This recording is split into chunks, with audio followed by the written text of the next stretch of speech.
Welcome to the Truth Report. I'm Barry Nussbaum.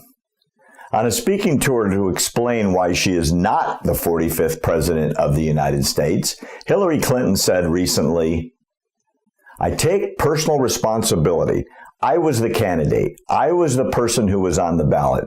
I am very aware of the challenges, the problems, the shortfalls that we had," before adding that she was on the way to winning until a combination of Jim Comey's letter on October 28th and Russian WikiLeaks raised doubts in the minds of people who were inclined to vote for me and got scared off.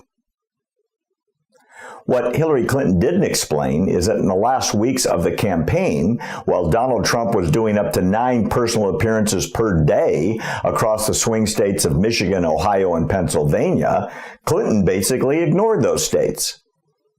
In addition, the Comey letter and the WikiLeaks, of which there's still no proof it was the Russians, were tied to her behavior regarding a private server which violated numerous State Department regulations.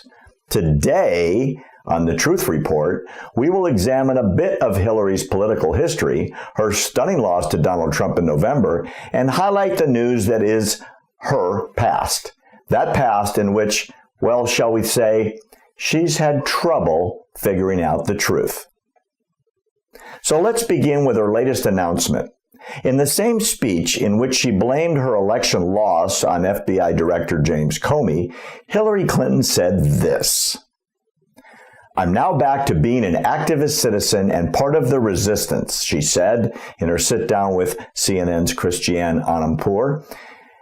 At other events, she's heralded the work of small organizations that have grown in response to Trump.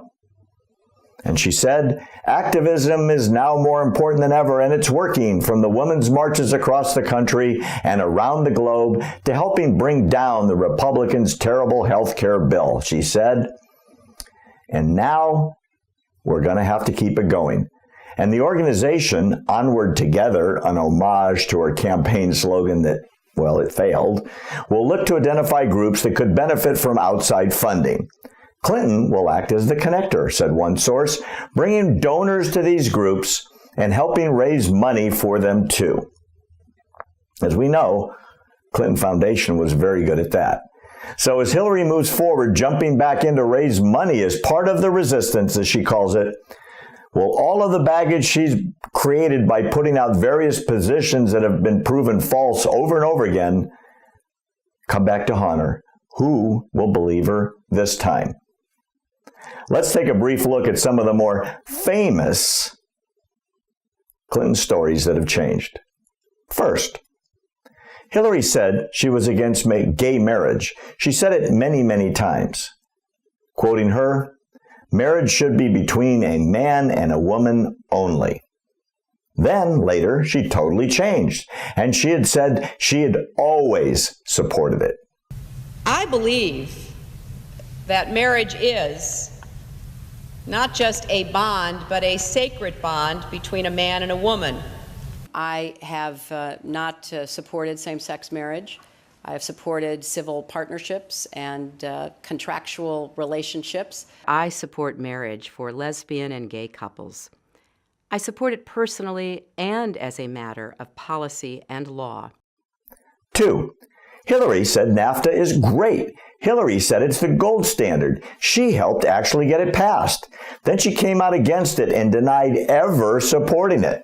Hillary Clinton helped get NAFTA approved. She held at least 5 meetings to strategize about how to win congressional approval. She helped the White House block opposition from labor and environmental groups, and she was the featured speaker at a crucial meeting. Participants in that event said, quote, her remarks were totally pro-NAFTA. There was no equivocation for her support for NAFTA at the time. You know, I have been a critic of NAFTA from the very beginning.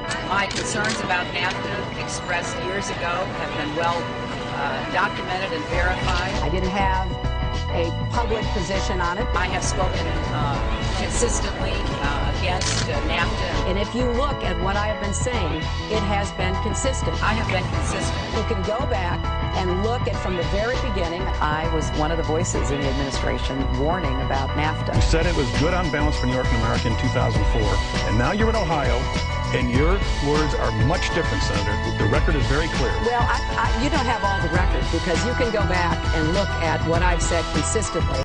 Oh, I think that everybody is in favor of free and fair trade, and I think that NAFTA is proving its worth. I think on balance, NAFTA has been good for New York and America. 3. How many times did you hear Hillary say her State Department emails are almost all on the State Department server, not on her private server, which was never authorized? She actually said up to 95% of her emails were available on the government's computers, quoting the State Department as her source for that number. But the truth is, less than 1% of her State Department emails were on the State Department server.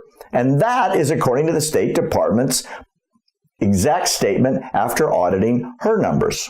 When you speak to the public, you say, I turned over everything.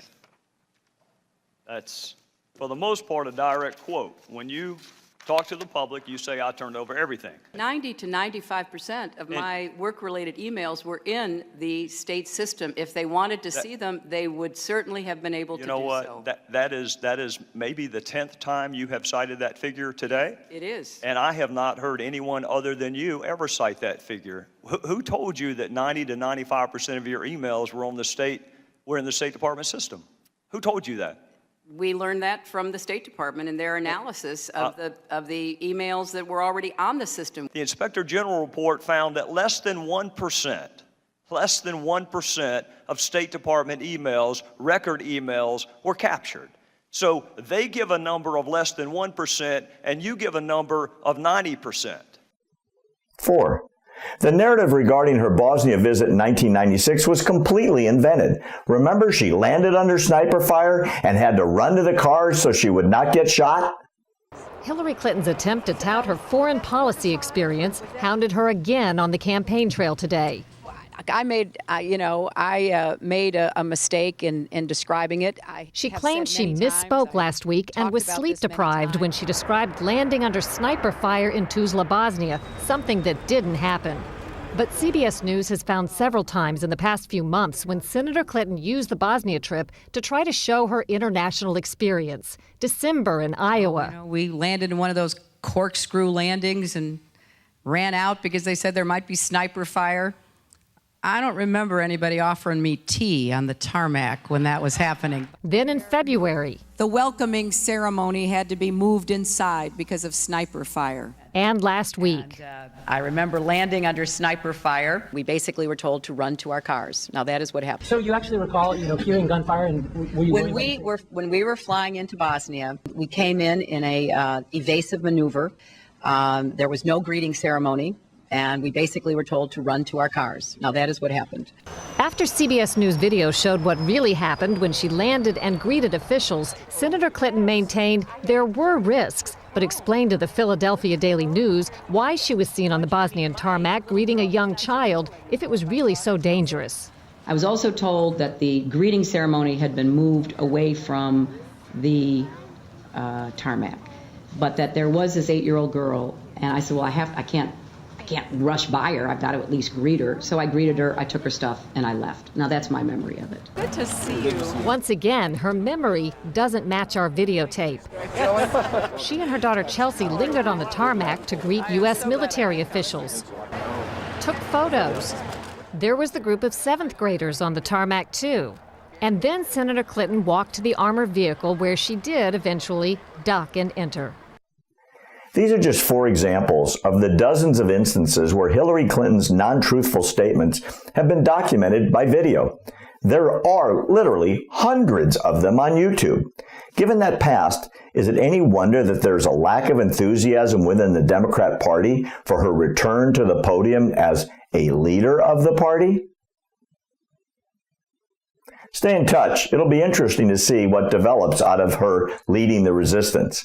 We're going to follow up on it, I promise you. You can write to me directly by sending me an email to barry@americantruthproject.org and go to our website, americantruthproject.org, where you can sign up to be on our mailing list so you never miss an important episode. It's free. Go do it. You can handle the truth. We intend to bring it to you. I'm Barry Nussbaum.